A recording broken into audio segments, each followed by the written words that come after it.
How's it going, Mets and overall baseball fans? Welcome back to the channel. And folks, we have a breaking news topic to get into because while teams are doing their waiver claims, you saw the entire state of Ohio pick up every waiver claim, from the Guardians getting Giolito, Moore, and another reliever, the Reds getting Harrison Bader and Hunter Renfroe, to seeing the Mets not doing any waiver claims but parting ways with four key people in their front office. They have fired the following: Kevin Howard, Jeff LeBeau, Jim Cavallani, and Brian Hayes. Who are these people? What positions do they have in the organization? Who is going to replace them? What is the offseason outlook looking like for the Mets? Why exactly did they make these moves, and so much more is what we're about to deep dive. So let's do exactly that. As you guys make sure to smash a like and subscribe on for the continued Mets content per usual. Thank you guys so much in advance. But starting with Kevin Howard, he is a director of player development. He was initially hired in late January of 2021, so the beginning of the Steve Cohen era. He is no longer in the organization. Jeff LeBeau, who is the director, or LeBeau, however you want to say it, is director of pro player evaluation. Jim Cavallani, director of performance, and Brian Hayes, director of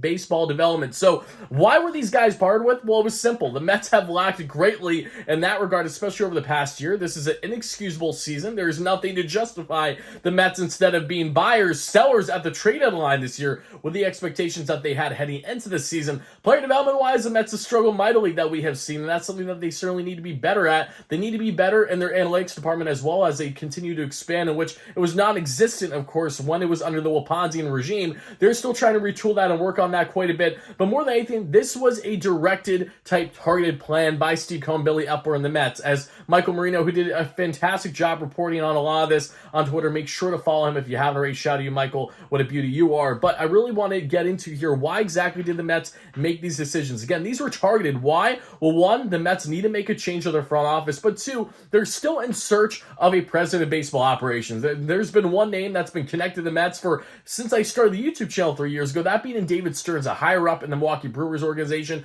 Grew up a Mets fan from the New York area, and he is going to be a free agent at the end of the season for the Brewers, meaning that he can sign with whatever team he wants to, like a player, but in this case, he would come in as president of baseball operations. So while nothing is guaranteed, we have seen the stars align between himself and the Mets multiple times over the past couple of years, as the Mets have tried talking to him, really didn't get anywhere because the Brewers wouldn't allow access or whatever it may be. But now Stearns will be able to go wherever he wants, and he is now going to be given the opportunity, should he come to the Mets as president of baseball operations. Again, this is assuming, so I don't want to sit here and say that this is a short guarantee a lock, because it isn't. It could be anyone that comes in for president of baseball operations, but the Mets are determined to land one heading into the 2024 season, and now Stearns will come into a front office where he will be able to handpick his guys for player development, key roles that you want your new president of baseball operations to assumably handle and take care of. And now you might be wondering, okay, Steve Cohen said at his, mid to late season presser, when he said, if the Mets don't turn things around, we're not going to be buyers of the trade deadline. He also said, when asked about Epler and everyone else involved in the front office coaching staff,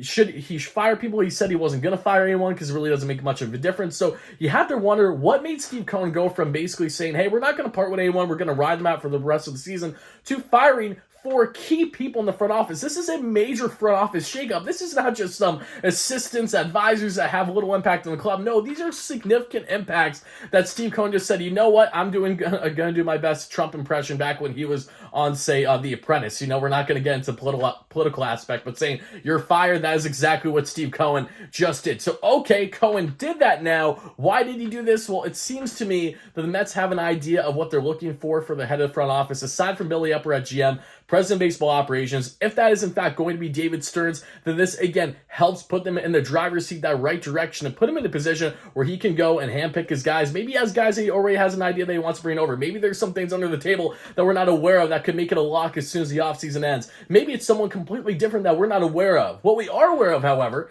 is that the Mets, instead of, say, doing these waiver claims to help a playoff push, instead of being all in the playoffs right now, they are the complete opposite. They have had a flop of a season. Changes need to be had, and this is just the beginning, and plenty more that we're going to see this offseason. Look, it's trials and tribulations when you go through starting being an owner of a club. That has been the case for Cohen. He's made some hires, and they haven't worked out to the degree that he would have liked to see. Now he's going to change those hires and see what he can bring back in these respective positions. And I'm really excited to see what the Mets are going to be doing in these spots. And speaking of waiver claims, just wanted to say that Carlos Carrasco is still on the Mets roster. He was not claimed because the waiver extension was today, so he is going to stay on the roster. Whether that means he's outright to AAA, whether that means he stays in the bullpen, whether that means he still gets a start or two this season, I'm not sure. But what I do know is that Carlos Carrasco is still, as of now, in the Mets organization, so take that for whatever you will. And also, Ronnie Mauricio, again, will be officially called up this Friday. Exciting stuff for the Mets. Current number 3 prospect, according to MLB Pipeline, who's been tearing the cover off the ball all year long, that we went live for and discussed yesterday.